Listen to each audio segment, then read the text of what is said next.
This is my fiscal plan for EDU 528. First of all, there are several factors to consider when you are planning a budget. Your economic climate of the school district, the amount of tax revenues that are coming in, sponsorships that are available, and your ability to fundraise.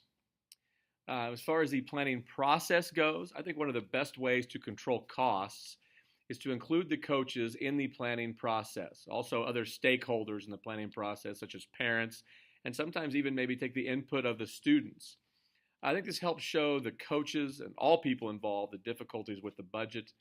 You can be open and honest with the coaches about what money there is available and what things you will or will not be able to supply the coaches with. You can have the coaches make a wish list of things that they really want, starting with the things they want the most or need the most, going down to the things they don't need as badly.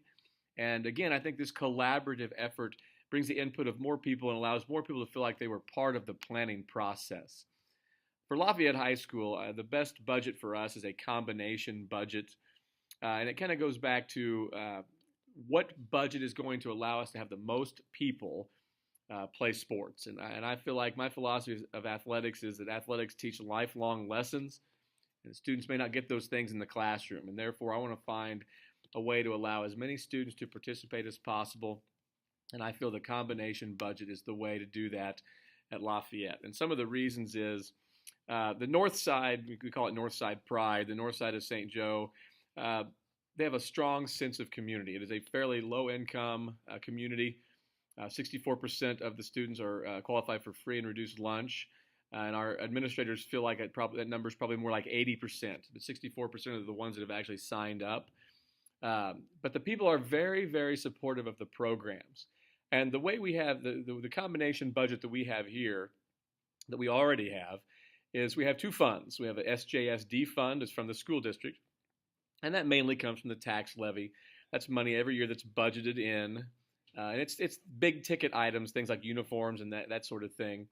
And then there's a local school fund, which is fundraisers. If you have some kind of a tournament, some of the smaller sports hold a tournament each year, and that's their fundraiser. Selling T-shirts, any of those kinds of things.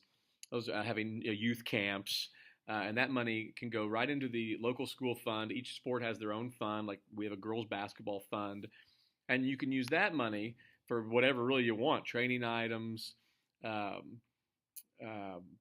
camps, taking the kids to team camps, any of those team nights where you go out to eat at a restaurant and those kinds of things. And those are some of the ways we do that. So the combination of those two things are good, even if the tax funding, like our tax levy, didn't pass. But even when that funding gets a little bit lower, you still have an alternative source. And we even actually were able to raise enough money to buy an extra set of uniforms out of our local school fund for girls basketball a couple of years ago. Some of the other budget models and why they don't probably work as well at Lafayette, the zero-based budget, where I think it can help control costs. I do think it's very time-consuming for coaches, which is not necessarily a negative, but right now we don't necessarily need this. We're not cutting a lot of things from the athletic programs yet. If budget cuts would become necessary, however, this may be a model that we would look at a little bit closer, because I do think it makes the coaches really sit down and think about what they absolutely have to have, and to have to justify that to the AD, and then the AD justifies that to the principal or the superintendent of the school board. So that is one that could possibly down the road be a better idea for Lafayette, but not yet. The incremental budget, I think you have to have a fairly stable income stream. Even if your income goes down a little and that incremental budget has to go down a little bit. And again, we don't have that right now. There's some uncertainty right now about what's going to happen. There's a feeling that in a year we may just all of a sudden have a huge amount of cuts. And if that were the case, then we really wouldn't use an incremental budget. We would have to go and pretty much redo everything, and again, probably go to the zero-based. The partial or complete responsibility, if you're looking for outside funding, again, we do a fairly good job of fundraising here just because of the pride that people have, but we don't have enough money in this area to fully fund or even partially fund the entire athletic program. We have to rely somewhat on district funding, and our biggest problem at Lafayette is we don't have a very large number of sponsors. our sponsorships are fairly low. And so we don't have those big, huge amounts of money coming in that could help us. The guidelines we have for fundraising here go along with the district. We have a fundraiser proposal we have to fill out. Each coach fills out. All this stays within the school. The district itself just leaves it up to each school to make these decisions. The coach fills it out, gives it to the AD. He decides whether it's okay and gives it to the principal. The job of the AD here is to ensure that these school patrons are not just being inundated with fundraisers over and over and over. There's the same parents are having to buy the same exact stuff. We've just recently added the pay-to-play thing, and some years you could say they're doing that anyway with the number of fundraisers that are going around that they have to spend money on. So the AD can make sure that sports aren't doing too much of that within each season. Coaches keep very good records of our fundraisers. It's necessary from the district, and that money goes to our financial secretary who puts that money in, and we keep a record of all of that money. As far as program expansion, that is highly unlikely right now. Again, the next few years are very uncertain as to what we're doing. There are, without question, some kind of cuts looming. And as of right now, having to add sports. I mean, if there was a situation where we were not compliant with Title IX, that might be different.